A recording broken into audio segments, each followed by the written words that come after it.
Bonjour à tout le monde, ici Jean-Claude Célie, guérisseur, magnétiseur.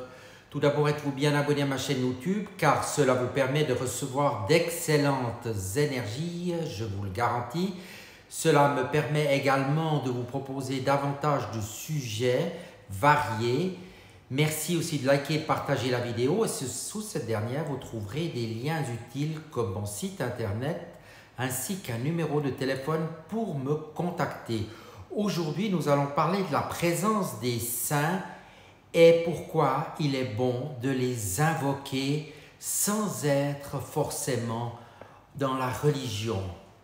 La présence des saints dans notre société depuis des décennies, le domaine du religieux s'est de plus en plus retranché dans la sphère du privé, de l'individuel. Et pourtant, le paradoxe est là, étrange, flagrant, tellement présent, que nous n'y prenons pas garde. Les saints sont constamment présents parmi nous. Dès le matin, ils s'imposent à notre quotidien. À peine la radio ou la télévision allumée, on vous dira le nom du saint du jour. On vous rappellera quelle fête souhaiter et le présentateur de la météo se chargera de vous informer du dicton du jour et de vous prodiguer quelques conseils. Ainsi, si vous êtes un amateur de sardines et que vous avez quelques velléités de taquiner le poisson argenté, autant savoir qu'à la Sainte Catherine, donc le 25 novembre, les sardines tournent l'échine et qu'à la Saint-Blaise, le 3 février, elles reparaissent. De même, autant tenir compte du précepte qui veut que si vous plantez vos fèves à la Sainte Eutrope, le 30 avril, vous aurez plus de fèves que de mottes. Et bien sûr que s'il pleut le jour de la Sainte Opportune, le 22 avril, vous n'aurez ni cerises ni prunes. Si vous habitez à la campagne, les cloches qui résonnent des églises aux alentours, par exemple celle de Saint-Méan-le-Grand et de Saint-Jouan-de-l'Île, et si vous résidez dans les environs de Quédillac, en Ille-et-Vilaine, se chargeront de vous rappeler qu'il est temps de vous hâter de finir votre petit déjeuner si elles ne vous ont pas auparavant tiré des bras de Morphée. Et dès que vous prendrez la route pour vous rendre à Montfort-sur-Meux, à une vingtaine de kilomètres, vous croiserez bien vite les panneaux indiquant Saint-Uniac, Saint-Maugan ou Saint-Gonlet, Saint-Malon-sur-Mai, autant de communes qui portent le nom d'un saint. Sachant que plus de 4800 d'entre elles, soit 13,5% des villes françaises sont dédiées à un saint, ceux-ci balisent véritablement nos routes et nos chemins. Il en est de même des bâtiments publics comme les hôpitaux, les lycées ou les collèges. Et bien sûr, leurs sanctuaires sont multiples. Une centaine de milliers d'édifices religieux parsèment notre territoire, donc pour ceux qui habitent en France, et bon nombre d'entre eux attirent des visiteurs du monde entier. Près de 15 000 églises sont classées au titre des monuments historiques.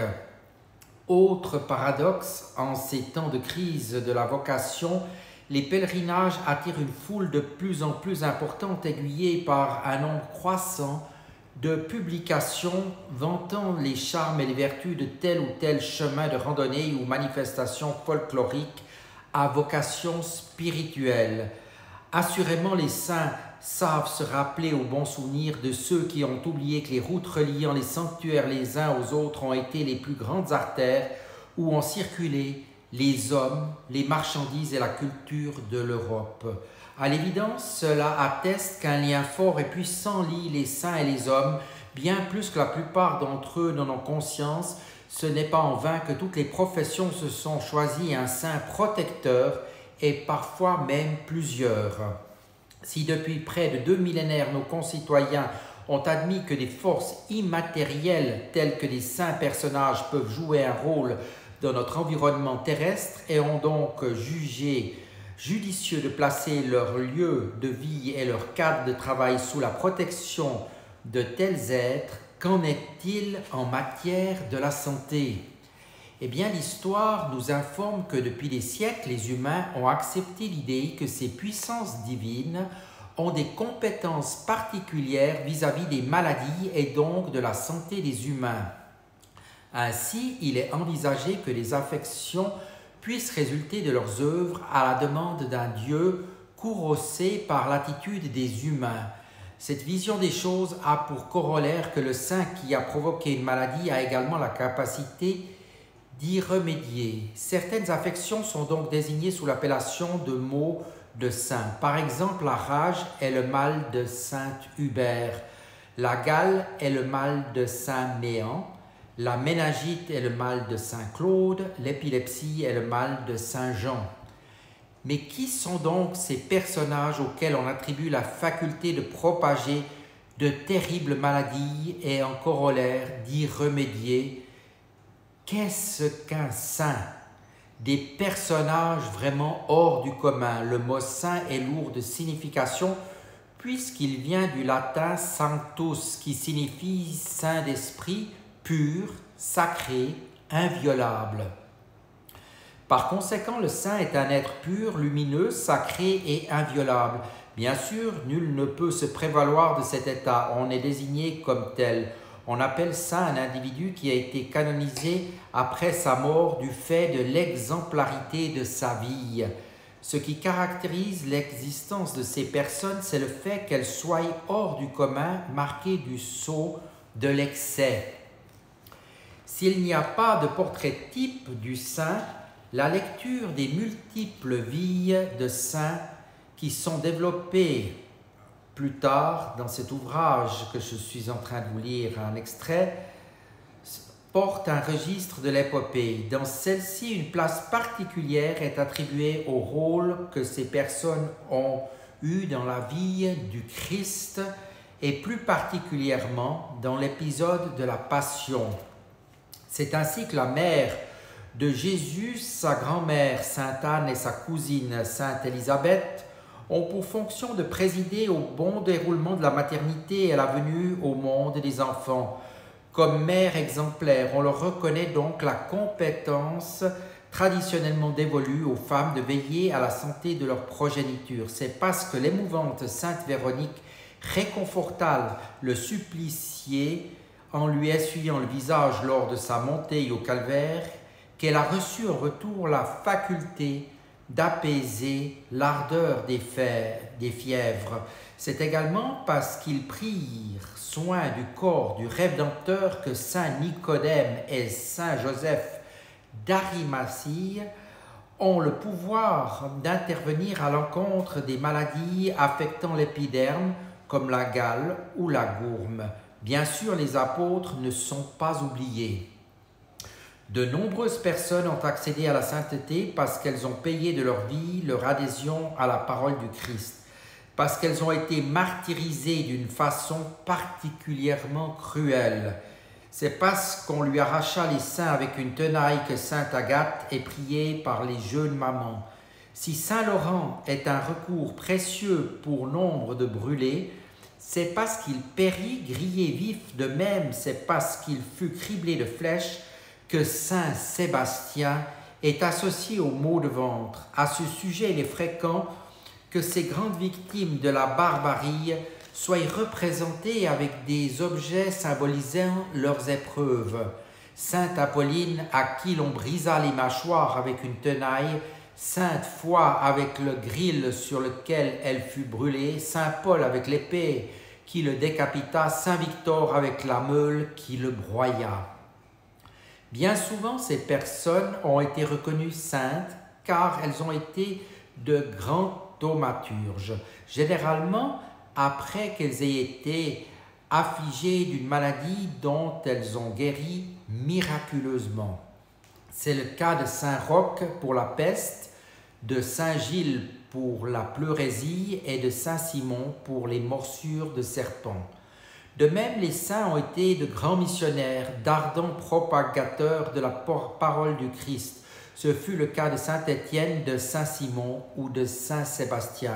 D'une façon générale, ces individus avaient en commun de prêcher par l'exemple, notamment par leur dévouement vis-à-vis des pauvres, des malades et bien sûr des persécutés au nombre desquels ils finissaient fréquemment par s'adjoindre.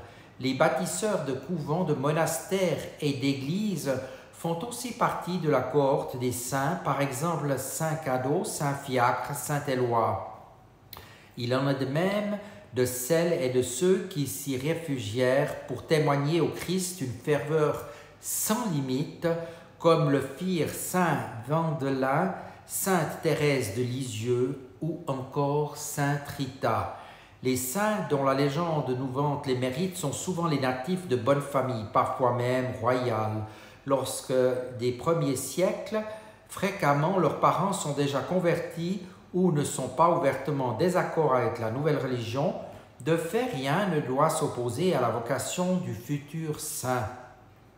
Si cela est le cas, il quittera l'environnement familial ou social qui lui est hostile et prendra la route en priant, en méditant et en faisant de nouveaux adeptes.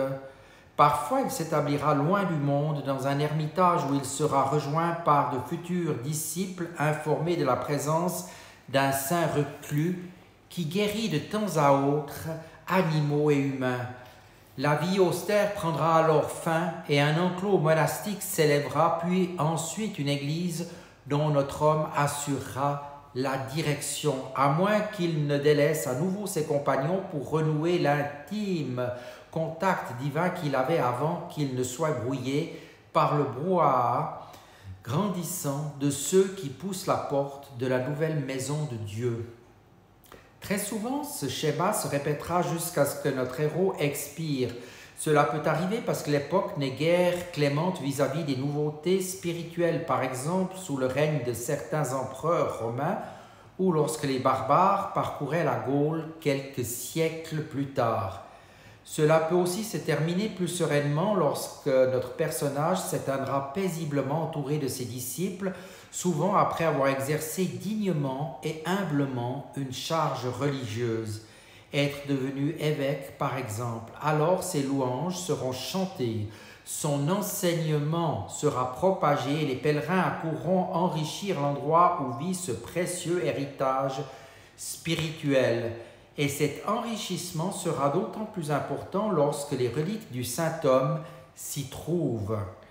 Quoi qu'il en soit, l'histoire est en marche et de siècle en siècle, le panégyrique des guérisons opérées et des miracles réalisés s'étoffera de faits nouveaux. D'une façon générale, c'est entre le VIe siècle et le tournant du premier millénaire qu'a été mise par écrit la vie de ces femmes et hommes hors du commun. Et comme il s'agissait d'édifier le peuple, leur déroulé a été bien sûr particulier, donnant d'eux un modèle de vertu que les fidèles se devaient d'adopter. Enfin, il est parfois de singulières associations entre un saint personnage et une maladie, du fait d'une analogie entre son nom et celui de l'affection en question. C'est le cas de Saint Cadeau qui soigne les maux de dos, douleurs et autres lombalgies et de Saint Marcoux qui traite les maux de cou et notamment les écrouelles, des facultés guérisseuses attestées par la tradition historique depuis des siècles. En définitive, ce qui caractérise la sainteté, c'est l'amour, la communion entre les êtres dans une logique de solidarité, d'entraide. Et cette compassion à la base de cette singulière relation ne s'affiche pas, au contraire, elle s'efface puisque c'est finalement avec Dieu qu'il s'agit de communiquer. Le saint n'est donc qu'un porteur de message, c'est un intercesseur entre les humains et Dieu, c'est là que réside sa sainteté, le fait que ces personnes aient été ou non martyrisées n'est qu'accessoire. Lorsque les persécutions ont cessé et que le christianisme est devenu la religion dominante, la sacralité n'a plus été alimentée par les souffrances qu'enduraient les propagateurs de la foi christique, mais par leur vertu, l'exemplarité de leur existence, la pugnacité à combattre les maladies ou les démons pour certains, en un mot, l'amour de leurs semblables.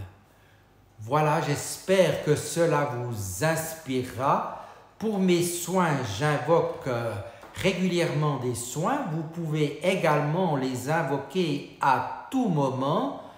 Et je vous dis maintenant à tout bientôt. Merci de votre attention.